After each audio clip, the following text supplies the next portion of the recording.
என்ன செய்யறான், எலிசாவை கொல்றதுக்கு ஆள் அனுப்புறான். என்ன எலிசா வந்துட்டு தேவன்கிட்ட ப்ரேயர் பண்ணலையா, இப்படி ஒரு பஞ்சத்தை அனுமதிச்சுட்டாரு அப்படின்னு சொல்லிட்டு எலிசாவை கொல்றதுக்காக ஆள் அனுப்பினோன்னா அந்த ஆளெல்லாம் பக்கத்துல வர்றாங்க. உடனே எலிசா வந்து பக்கத்துல இருக்கிறவன்னு சொல்றாரு, அவங்கதான் தீர்க்கதரிசியில தெரிஞ்சிரும்ல எல்லாமே.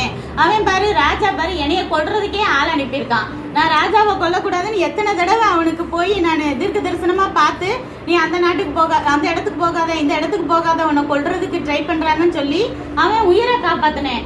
அவன் பாரு என்னைய கொல்றதுக்கே ஆள் அனுப்பியிருக்கான் அப்படின்னு சொல்றான்.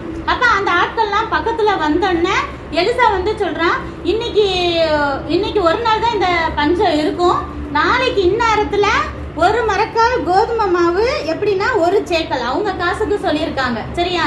அப்போ ஒரு மரக்கால் கோதுமை மாவு ஒரு சேக்கலுக்கும் 2 மரக்கால் வார் கோதுமை மாவு வந்துட்டு ஒரு சேக்கலுக்கும் விற்பாங்க அப்படின்னு சொல்லிட்டு. இப்போ ரொம்ப டிமாண்ட்ல இருக்கு ஒரு பொருள். அப்போ திடீர்னு நாளைக்கு இன்னைக்கு 10,000 ரூபாய் இருக்கிற பொருள் நாளைக்கு 100 ரூபான்னு சொன்னா நம்ப முடியுமா? நம்பவே முடியாதுல்ல.